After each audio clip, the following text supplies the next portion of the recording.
Hi, my name is Travis Williams. I'm owner and lead counselor for True Impact Counseling Services. We're based in Raleigh, North Carolina.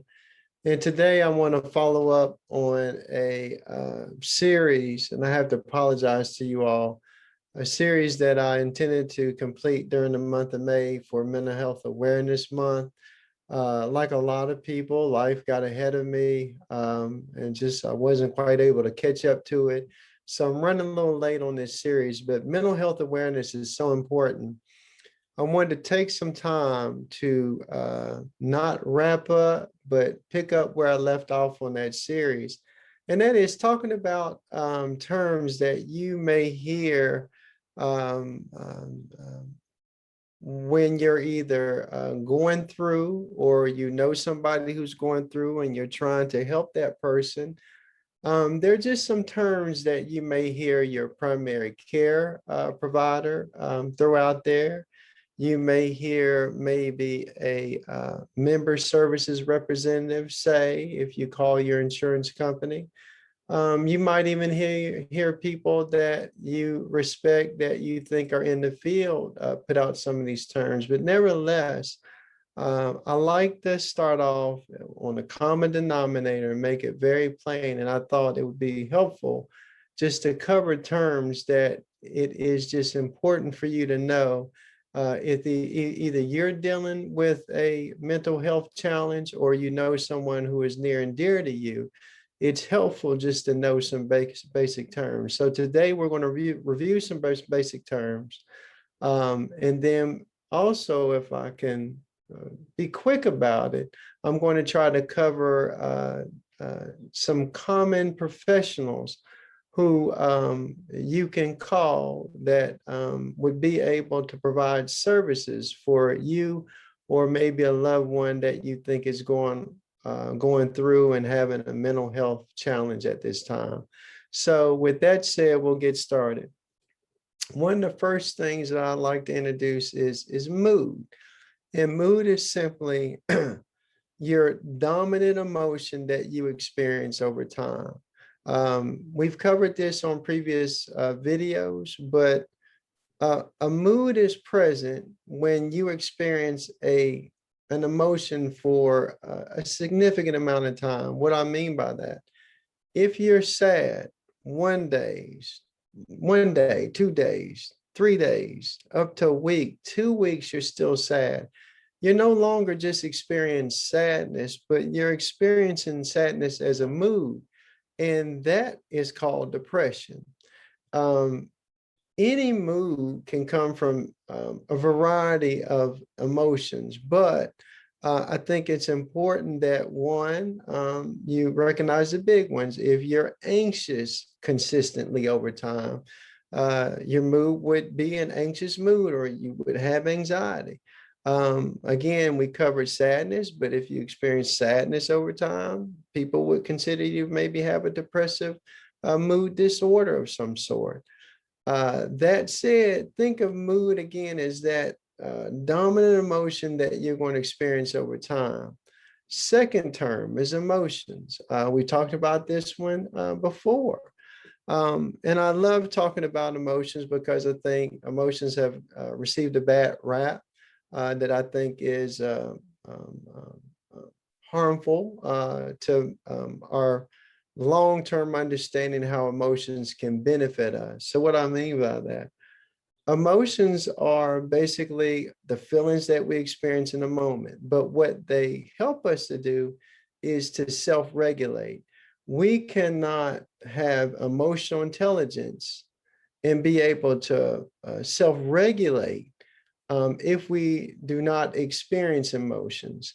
I think one of the things we struggle with is just developing awareness of our emotions, because that's where emotions benefit us. If I know what's going on in me based on what I'm saying to myself or how I'm acting, that allows me to get ahead of my sadness, or ahead of my worry, or ahead of my irritation, my feelings of annoyance towards somebody. That allows me to be emotionally intelligent and get in my own head and slow it on down. But if I'm constantly ignoring my emotions, don't want to feel, think that that's weak, think that that's a waste of time, what you're going to end up doing is just having a life that's full of reaction and not being proactive about what's going on with you emotionally and mentally. That said, think of emotions again as those feelings that you have. Uh, Emotions can be broken down into 5 main categories.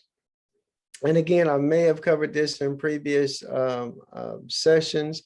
There's a ton of words that describe emotions. I definitely suggest you look up a list of emotions and just review that list periodically. That way you have a language, a frame of reference for maybe when you see someone going through or you start to recognize that you're going through, so you can talk to a professional about what you're feeling, okay?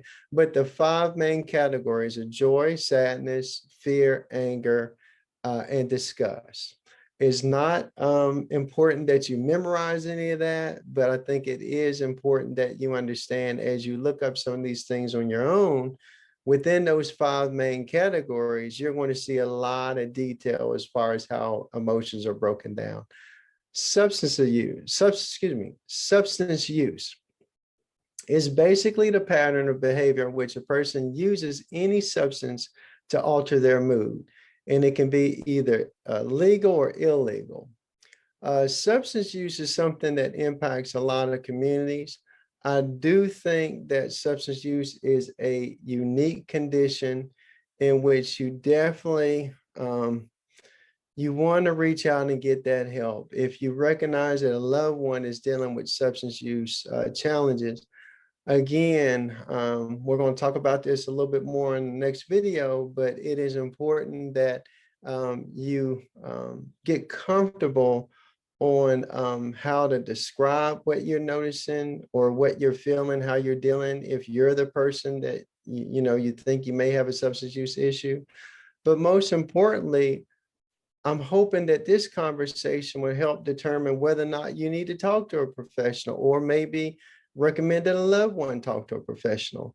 So again, substance use is basically the pattern of behavior in which a person uses any substance to alter their mood, and can be either legal or illegal. Addiction.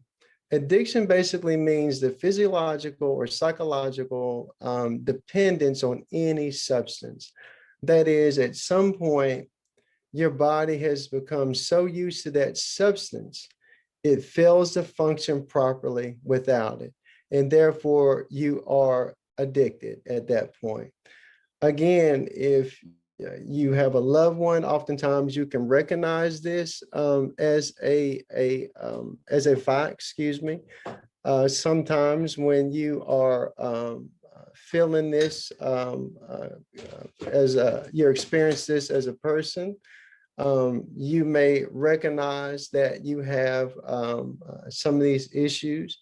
But I do think it's important to always have a frame of reference of, if I think I have a addiction challenge, if I think that I'm dealing with substance use, I want to be able to talk about it. So I hope this video provides just a baseline of understanding. Again, it's not meant for you to be able to go out there and be able to talk like, you've been in the mental health field for years, but I think it's important, especially from some communities, to know when you approach your primary care physician or somebody in the medical field or somebody in a behavioral health field, that you're comfortable describing what you think is going on, okay? So when it comes to addiction professionals talk about the 4 C's of addiction. And so we're going to go over those 4 C's. Again, for your own information, for your own knowledge, the 4 C's of addiction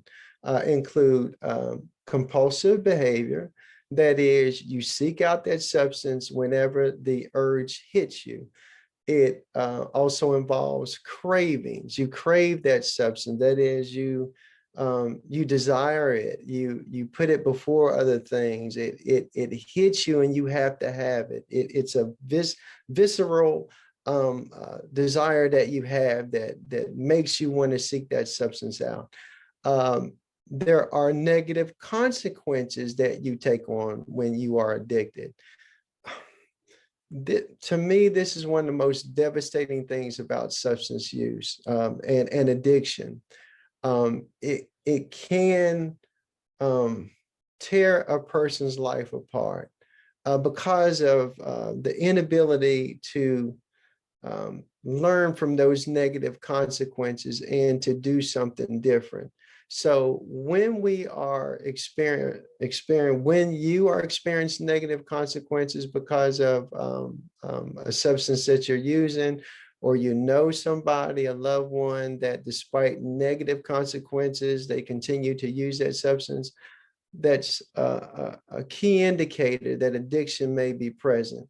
And then finally, the last C is that you have lost control. That goes directly towards what I just mentioned, with the inability to accept those negative consequences and do something different that can cause somebody to lose their family, lose a job, lose their reputation for a variety of reasons. It can just tear your life apart because you start to lose that control. I'm going to go ahead and wrap up there. I'm going to talk about the helping professionals on the next video. I promise you it will not take as long as it's taken to follow up with this second video around mental health awareness. With that said, God bless you. God keep you. I pray that his undeserved favor cover you to the next time I see you. Take care now.